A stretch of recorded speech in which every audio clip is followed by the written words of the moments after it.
noise.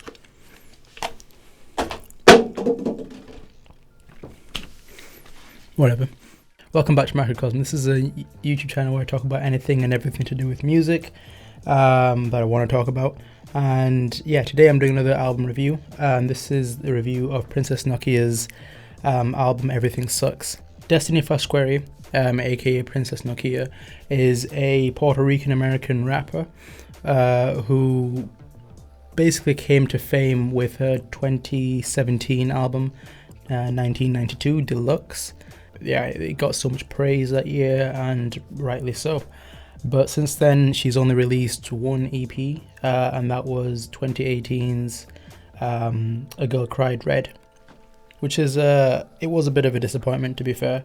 She is somewhat of a recognized name now, although not mainstream, but I feel like whatever she's going to come up with in the next 2 or 3 years will break her into the mainstream. As I said, she hadn't really released any album for the past 3 years, no project for 2 years, and then all of a sudden she releases 2 albums in one day, which to me was a shock because I was expecting quite a boring weekend of albums that were just going to be meh, but it turns out it was actually quite an entertaining week in terms of albums and listens. Princess Nokia is back, really pushing her crazy and insane personality and insane thoughts and delivery. Especially, I think it's like the first 3 or 4 tracks are all about how simply insane she is, and that is shown both lyrically through the names of the songs and also through the production. You've got Crazy House, which is a song where she really embodies her insanity and everything about her in her voice. Everything that you really need to know, you can hear in her voice. You don't even need to listen to what she's saying. It's more of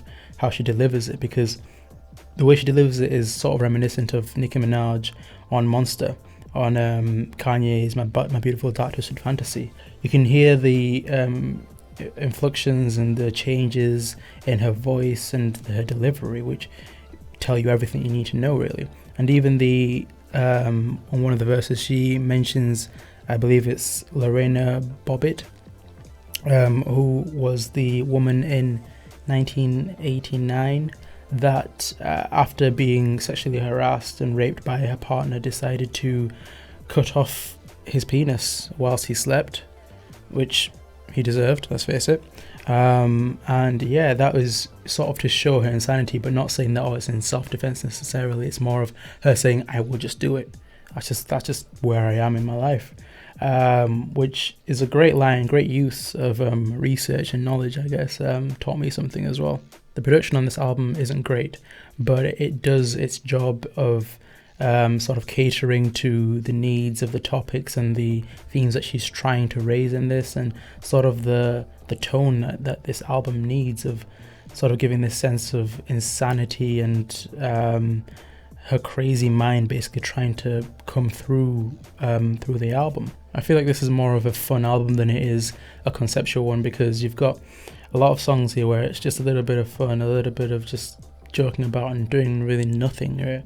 And I think one of the best examples is on the song Gross, where there's not really much happening. It's just Princess Nokia flexing and saying, and while talking about all her success that she's had as an independent artist coming up, and how literally just her rap game and her beats and and how her flow have got her to where she is now. She hasn't needed any gimmicks. She hasn't needed to be an industry plant. None of that. It's just her hard work that have got her to where she is now. But I think one of the good things that I really just sort of discovering that you start to unravel from the song Gross and even onwards after that is the deeper story beneath this album, because she starts to sort of open up about some of the issues that she may have had, and linking the album to her religion and having this sort of slight religious undertone underneath all this deep and dark, mysterious vocals and the lyrics that she's saying. But there is something beneath that, which you later on discover in the next song, where although it's not content heavy, you do have the Serenity Prayer at the end of the song as an outro, which really shows that she has been through a lot in the past, and that she's experienced a lot, but she is where she is now, and she can't wait to see what's going to happen in the future. So there's nothing concrete that she portrays saying this is what has happened to me, which is a little bit of a letdown right now. But I hope we could see in another album or in the future.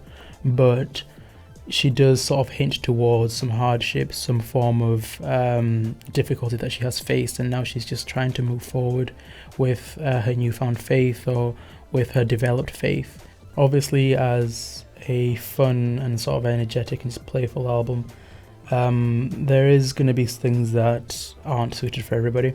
For me, the first one that I really just didn't, the first feature that I didn't really like is on the song I Like Him, where you sort of have like this constant ringing in the background, which is understandable for the context of the song, but it's just not something that I like. It's quite distracting. It takes away from the actual song, which is quite a good message of her sort of denouncing people that use the words like whore and slut, and just saying, you know what, I like sex, I'm good at it, so let me do what I want to do, and sort of hinting at the whole double standards of whenever a guy has sex, like, with a lot of people, it's sort of praised, and then when a girl does it, it's sort of put to shame.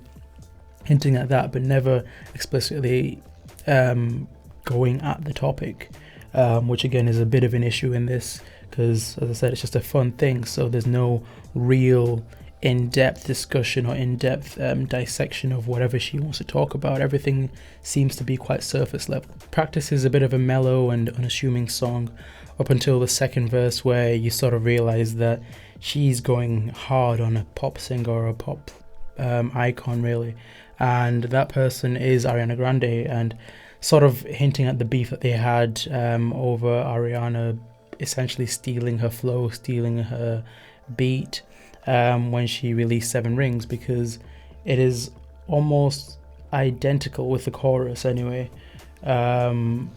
with Princess Nokia's song Mine, which she released on 1992 Deluxe. I'll link the video that Princess Nokia actually put up on Instagram and everything down below in the description. Obviously, I don't think Ariana stole everything, clearly, but, well, I say that because she also took sort of like a sample and influence from The Sound of Music. So obviously there's at least two influences there. But yes, it's a great song, a nice little bit of shade thrown.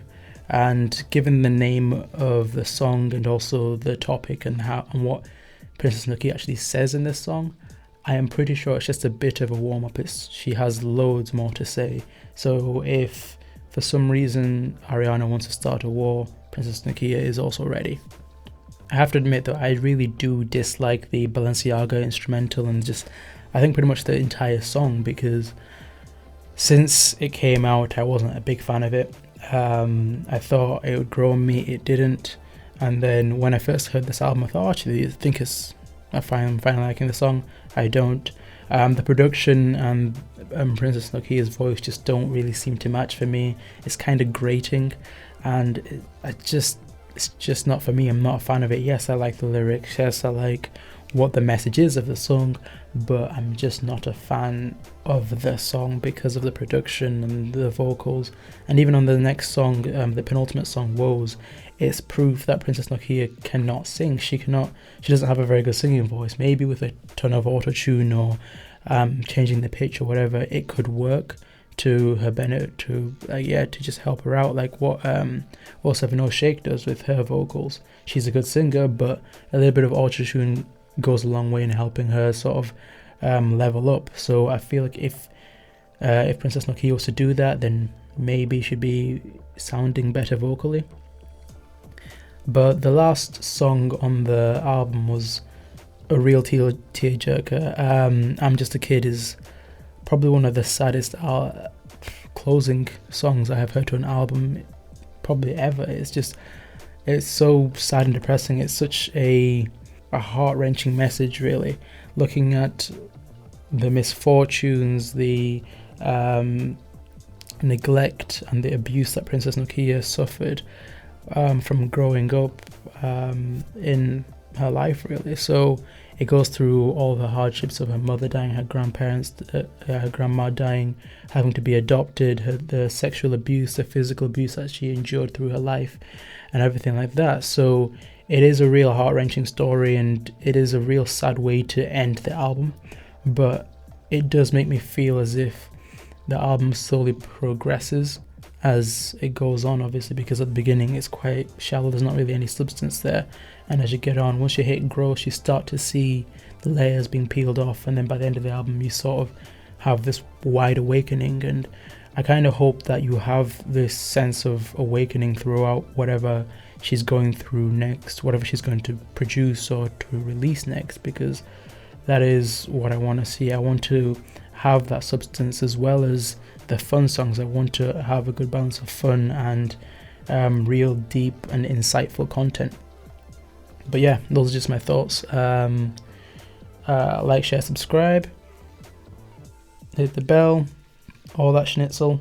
Follow me on the socials and everything. Tell me what you like, what you don't like, what your favorite parts, your least favorite parts of this album, what you want me to review next, everything in between. And yeah, I guess that's it for this review.